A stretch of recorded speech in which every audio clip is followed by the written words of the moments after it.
Hey everyone, I'm Melissa Covington, a real estate investor and coach in the San Francisco Bay Area. I'm so excited to show you this new project I just acquired because it's literally on the water. It's such a privilege to own and transform a home like this, and I'm going to show you my plan of renovation. Make sure you stay until the very end to hear all the numbers.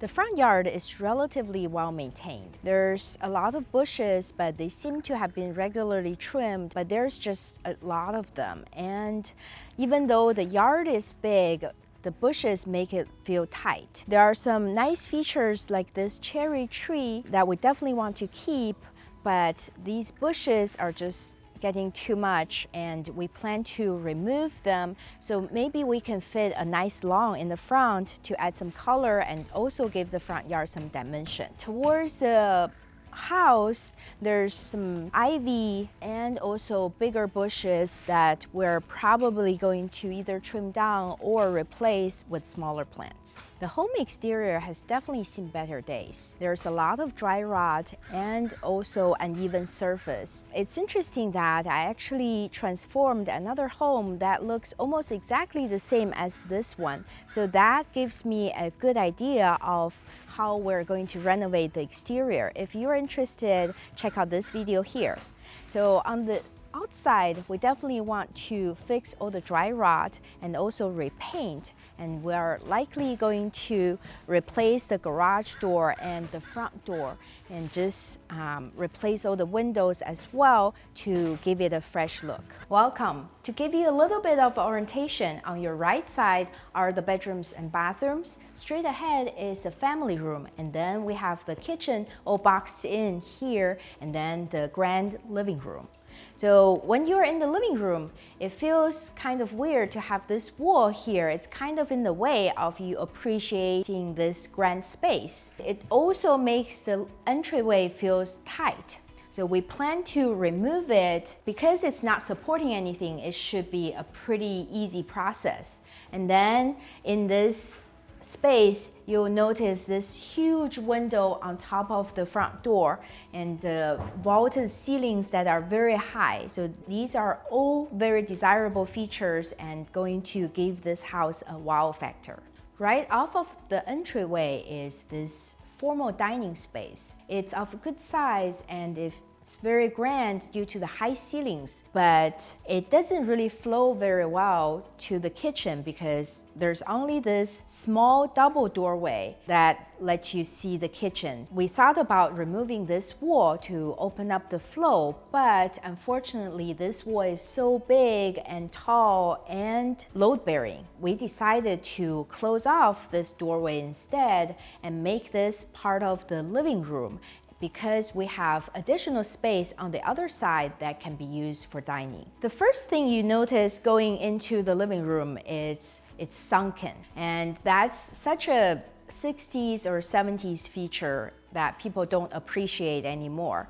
So our first step is going to be leveling the floors so that this portion doesn't feel so compartmentalized. The focal point is this fireplace. That's quite dated, but now I'm looking at it, the pink wall kind of matches the pinkish tiles. Our plan is to continue the framing of the fireplace all the way down and remove this platform so we could make it a more modern fireplace with an insert in there so it's easier to enjoy it. And then all the windows in here are single pane and very old, and they have to be replaced. And we also are going to replace the dirty carpet with new flooring. Before we go into the family room at the end, I want to quickly talk about the flooring. We have tiles at the entryway and carpet on the bedroom side, and then hardwood floors in the family room. This is pretty typical in older homes. They have different flooring in different rooms, but in modern households, we don't like to see all different types of floors, and it makes the house feel smaller. So we usually just got everything and then put in unified floors. In this case, probably engineered hardwood floors. It's such a luxury to have a separate family room, and this family room is so beautiful with high vaulted ceilings. But the popcorn ceiling is very unsightly and the track lights are ugly.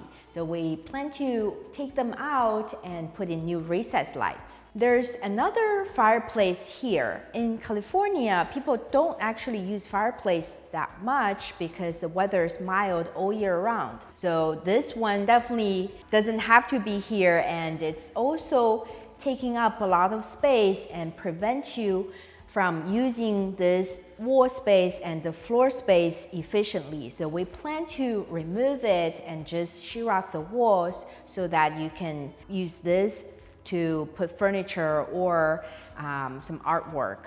This space is the secondary dining room that we plan to keep because it gives you really easy access to the backyard that's super pretty with the waterfront view, and also it has more direct access to the kitchen.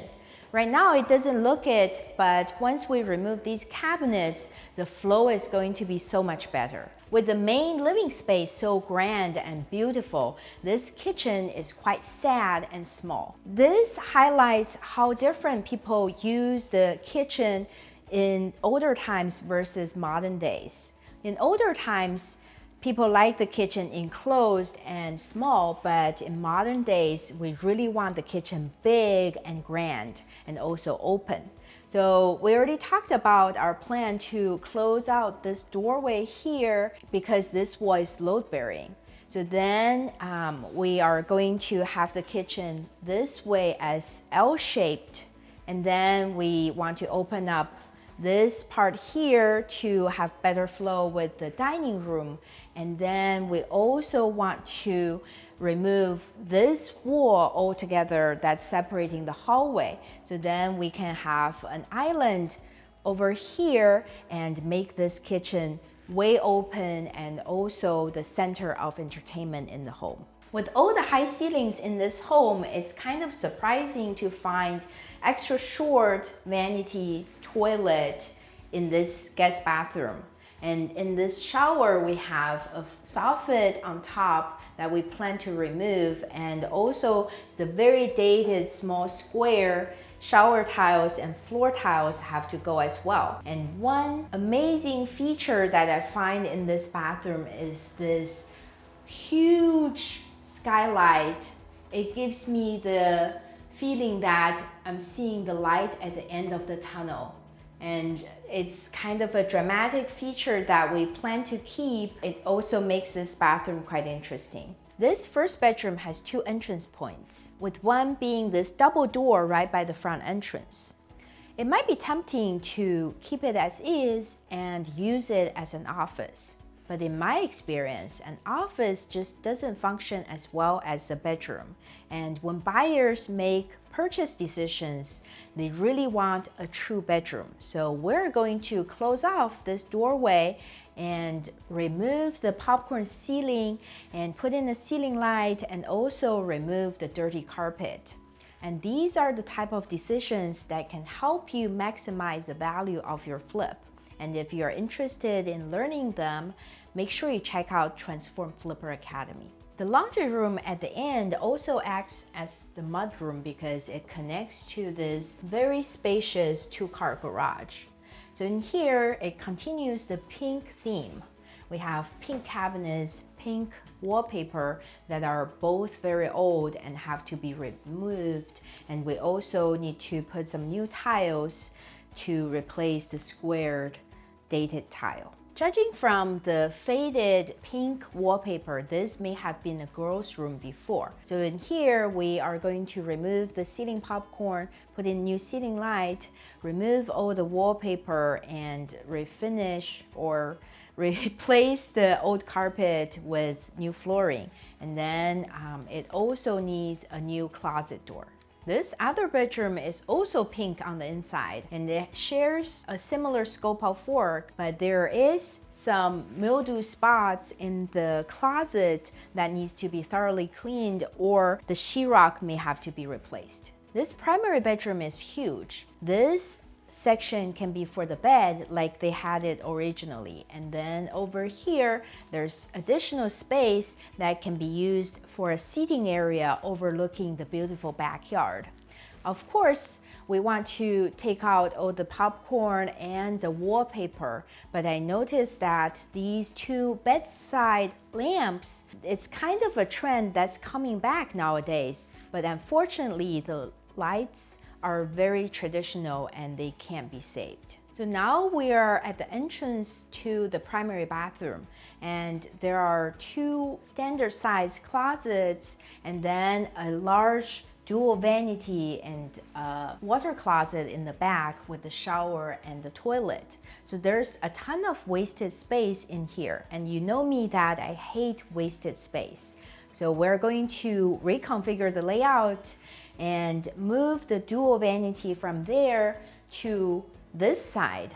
So of course this wall will be gone, there would be no door anymore, and then even with the dual vanity, it would still probably come out to around here. So this side will be the new primary bathroom, and then the rest of it will give it to a new walk-in closet. So on the outside from the bedroom, you'll see that this would be the entrance to the new walk-in closet, and then the new entrance to the bathroom will be right here. The back of the house looks even worse than the front. There's a lot of dry rot and paint peeling off. So we need to do a lot of repairs and also make sure that we do a few coats of paint to really make the surface look great. There was a deck on this side, also another one on the other side that were ripped out due to extensive termite damage. So we plan to put new concrete patio in this entire area. So it's going to be a very grand entertainment space. And then you see the water right behind you, which is really cool. I've never had a waterfront property ever before, and this is such a nice place to enjoy yourself and to have parties. And this dock also make it possible for you to have boats parked here, but it's so worn out, we definitely have to restore it. We plan to replace the surface boards and also repaint it so that it looks nice again. I thought I had the whole renovation figured out, but after visiting the property a second time and talking with my general contractor, I realized that structurally, this house was built differently than the other flip I did, and the wall between the kitchen and the living room is not load-bearing, which is amazing news because we could create a dramatic open floor plan by removing that wall and expanding the kitchen. Regarding the second fireplace, because it's structural and we can't replace it with a window to appreciate the backyard, we ended up deciding to keep it and converting it to electric too. So after all, the living space will look a lot different from the other house, and I can't wait to show you how we're going to do it. The primary bedroom is going to be another highlight because it would be so large and practical. We'll make it so hard to resist with a luxury ensuite and spacious walk-in closet. The rest of the project will be easy peasy, but the numbers will be reviewed right after this. Stay tuned.